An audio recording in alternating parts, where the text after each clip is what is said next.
A paz do Senhor, meus irmãos, aqui é o professor Tiago Nascimento, estamos chegando hoje com mais uma pré-aula aqui do nosso segmento Mádio EBD. Estamos hoje entrando na semana da lição de número 8, lição essa que será lecionada então no próximo dia 19 de novembro de 2023.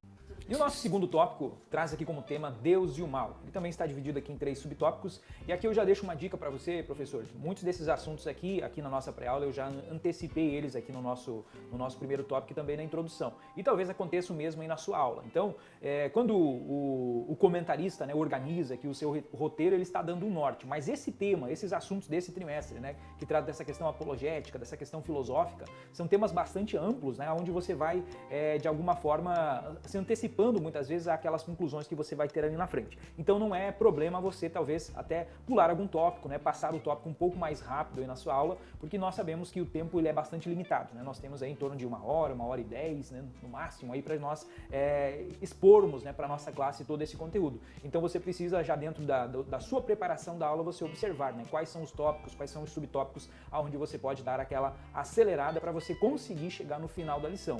É muito importante que você chegue até a conclusão, mesmo que para isso então você precise pular algum tópico ali no meio, né, ou passar assim um pouco mais de forma resumida. Então no segundo tópico nós vamos aqui voltar a tratar a respeito dessa questão de se Deus ele é bom ou mal. O ponto importante, que o ponto principal que você não pode pular é o texto de Isaías 45:7. Este é um versículo onde Deus está mencionando aqui: eu formo a luz e eu crio as trevas, eu faço a paz e crio o mal. Eu, o Senhor, faço todas essas coisas. Então note que esse é um texto que o comentarista menciona, né? Muitos têm utilizado desse texto com uma hermenêutica errada, com uma exegese incorreta, para atribuir então a Deus a criação do mal, colocando Deus, aproximando daquilo que nós chamaríamos ali de um hipercalvinismo, né? Onde Deus seria, determinava então já pessoas que fariam o bem, pessoas que fariam o mal, pessoas para o céu, pessoas para a perdição, para o inferno. Então nós precisamos interpretar, fazer uma correta exegese desse versículo.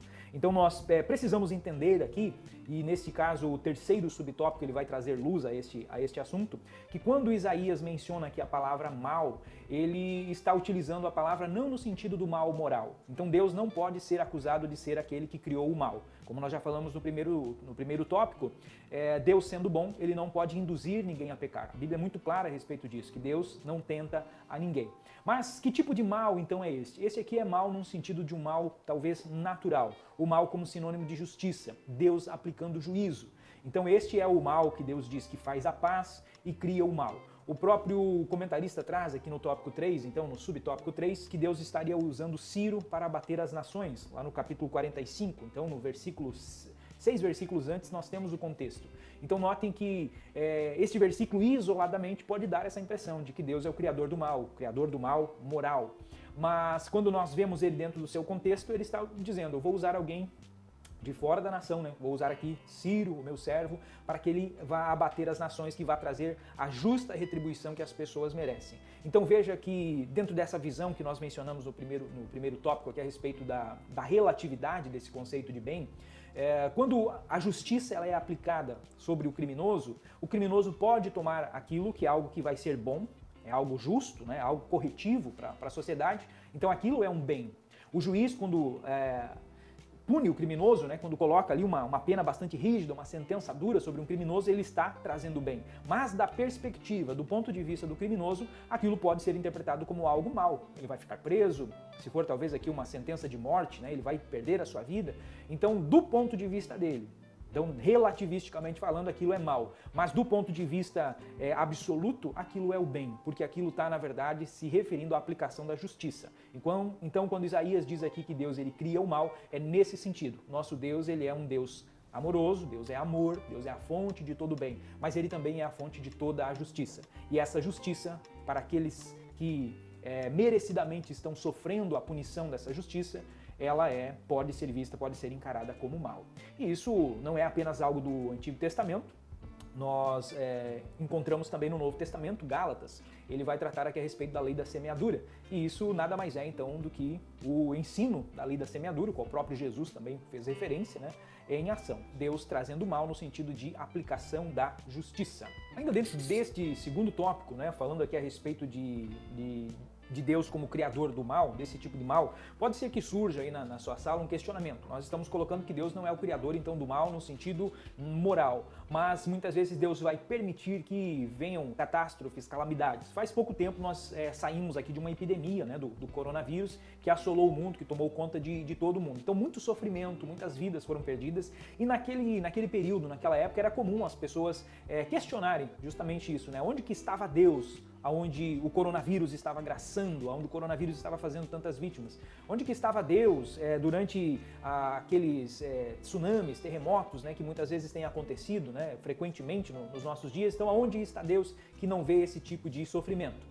E nesse sentido, eu gostaria de compartilhar com você a visão de C.S. Lewis, esse famoso escritor e teólogo, né, divulgador aqui da fé cristã, onde num dos seus livros, a respeito desse assunto, ele comenta: nós podemos ignorar até mesmo o prazer, mas o sofrimento insiste em ser notado.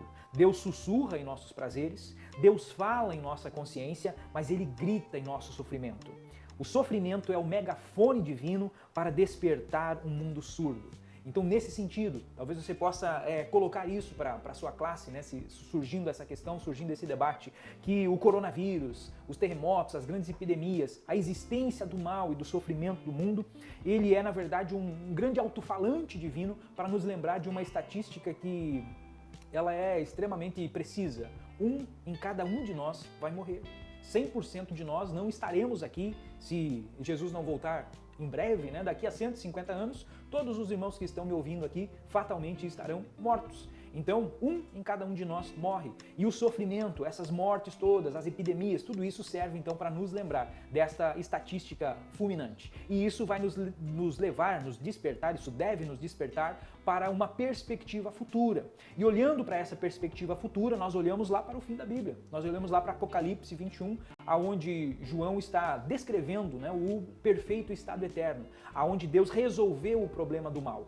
O versículo 1 de Apocalipse 21, vi um novo céu, uma nova terra, porque já o primeiro céu e a primeira terra passaram e o mar já não existe.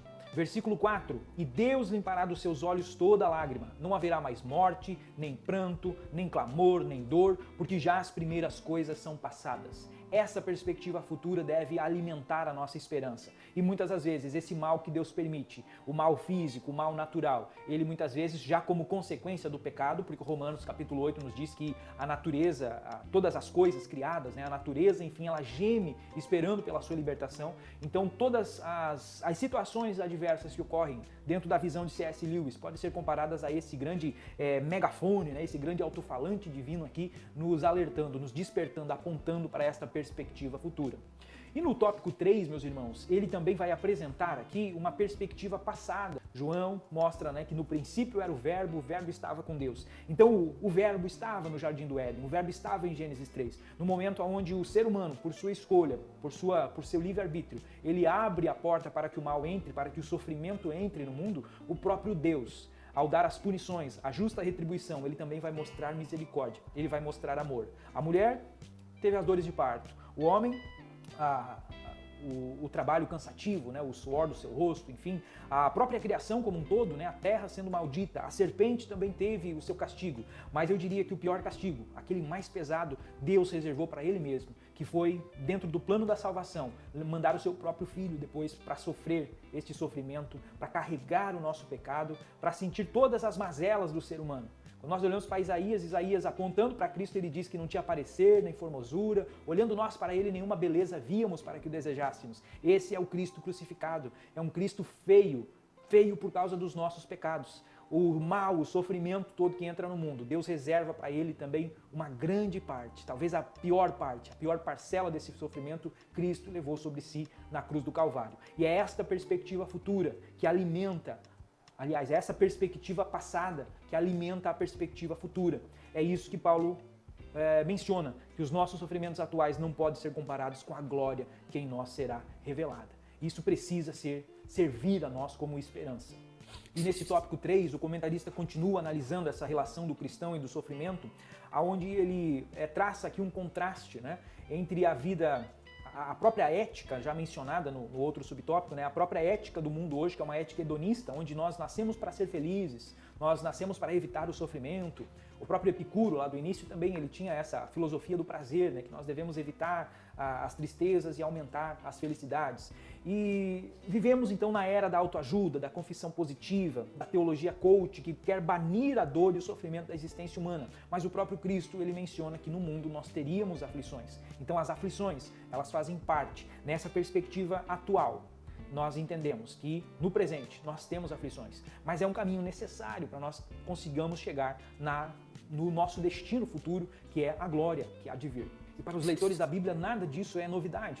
Quando nós temos o famoso Salmo 23, onde diz que o Senhor é meu pastor e nada me faltará, o sofrimento, a dor também estão incluídas ali. Então o cristão e o sofrimento, a relação deles é uma relação onde ele aceita o sofrimento, não como algo que eu vou gostar. Na era medieval, né, isso não foi muito bem compreendido, então haviam pessoas que se autoflagelavam, achando que ao impingir o sofrimento, né, era isso que Deus queria, né, ter as chagas de Cristo. Não é isso que a Bíblia menciona. Aqui é um suportar o sofrimento no sentido de que o sofrimento é devido ao pecado. São efeitos do pecado que estão aí. A criação toda geme, né, querendo a sua libertação, mas enquanto nós não estamos livres desse problema, então nós aceitamos com fé.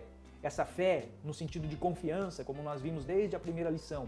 Então, o cristão, ele não é alguém que resolveu esse problema do mal, não é alguém que conseguiu explicações muito lógicas, filosóficas ou metafísicas que vão de fato solucionar essa questão, mas ele é alguém que resolveu abraçar o Deus sofrido, o Deus que sofreu por ele. É uma perspectiva que escolhe crer na soberania de um Deus que é amoroso, de um Deus que é todo-poderoso e que ainda assim esse Deus permite a existência do mal nesta presente era, nesta presente dispensação. Porque este cristão entende pela fé, pela crença, nessa perspectiva futura de que em breve, muito em breve, todos esses sofrimentos serão eliminados pelo próprio Deus. E esta esperança deve nos alimentar, deve nos motivar. Então você precisa, professor, concluir a lição desse próximo domingo, fazendo com que o seu aluno saia daí um pouco mais esperançoso a respeito da volta de Cristo. A Bíblia diz que nós devemos amar a sua segunda vinda. Então nós precisamos influenciar os nossos alunos a ter esse objetivo.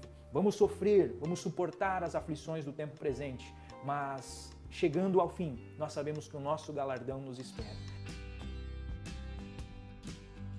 Mas antes de terminar esse vídeo, quero passar para você aqui duas sugestões de dinâmicas. A primeira delas você pode utilizar aqui no início da sua aula, quando você for fazer a introdução, né, falar a respeito do mal, o que é mal, o que é o pecado, enfim. Então você pode trabalhar essa dinâmica. Você basicamente vai precisar de balões para cada um dos alunos, ou para um ou dois voluntários, enfim, né, tudo vai aí da forma que você consegue realizar essa atividade na sua classe. E aí você vai pedir para que ele escreva, então, os tipos de mal, né, que ele conceber ali num pedaço de papel e vai colocar no balão. E aí depois você vai fazer, então, o estouro desses balões, né, para simbolizar a transformação que Deus pode fazer, então, do mal. E aqui você já pode trabalhar, então, a própria questão do pecado, né, de como Deus não foi pego de surpresa quando precisou conceber o plano da salvação. A Bíblia nos diz que Jesus é o Cordeiro morto antes da fundação do mundo, ou seja, Deus já sabia que aquilo ia acontecer. Então o estouro do balão, né, pode simbolizar isso. Mas é uma dinâmica interessante para você quebrar o gelo aqui no começo da aula, né, e também fazer essa introdução da discussão, né, sobre o que é o mal, sobre o que é o pecado, enfim. Então é uma ótima sugestão de dinâmica aqui para o início da sua aula. Já a nossa segunda dinâmica, eu sugiro que você reserve aqui uns 20 minutos, mais ou menos, no final da sua aula, então, para trabalhar essa questão. Você pode dividir, então, aqui a sua turma em grupos menores e vai distribuir para eles ali uma folha sulfite, uma cartolina, enfim, um material que você tiver à disposição. E você vai pedir para que cada um desses grupos monte uma linha do tempo da história de Adão e Eva, desde a criação deles até, então, a expulsão do jardim. Quais foram as escolhas que eles tiveram de fazer, quais foram as decisões que eles tomaram. E aí você vai distribuir um tempo para eles ali de 5 minutos, 10 minutos, né, para que eles elaborem essa linha do tempo e também discutam esses assuntos entre eles. E depois você distribui ali um tempo, atribui um minuto ou 2 minutos para que cada grupo, ou uma pessoa de cada grupo, né, traga para o grande grupo, então, qual foi a conclusão que eles chegaram. Essa dinâmica é interessante até para trabalhar aquela questão que muito se fala hoje, né? Se eu estivesse no lugar de Adão e Eva, eu teria agido diferente, enfim. Então é uma dinâmica interessante também para trabalhar essa questão. No final, depois das apresentações, você faz ali uma roda de conversa, né? A conclusão da dinâmica, né? E enfatiza a importância de nós permanecermos em Cristo para fazer escolhas sábias, porque todos os dias nós estamos na posição de Adão e Eva. nós somos também tentados e nós precisamos estar revestidos de toda a armadura de Deus, né? Nós precisamos estar ligados com o Espírito Santo para que a gente consiga, então, vencer as tentações. Então, eu considero essa uma ótima dinâmica para você fazer aqui o fechamento da sua aula. Eu concluo essa aula desejando a você uma ótima explanação. Busque outros subsídios, busque outros vídeos, outros materiais para você enriquecer a sua aula. Eu tenho certeza que Deus vai honrar o seu esforço aí no próximo domingo. Um forte abraço, fique com Deus e até uma próxima oportunidade.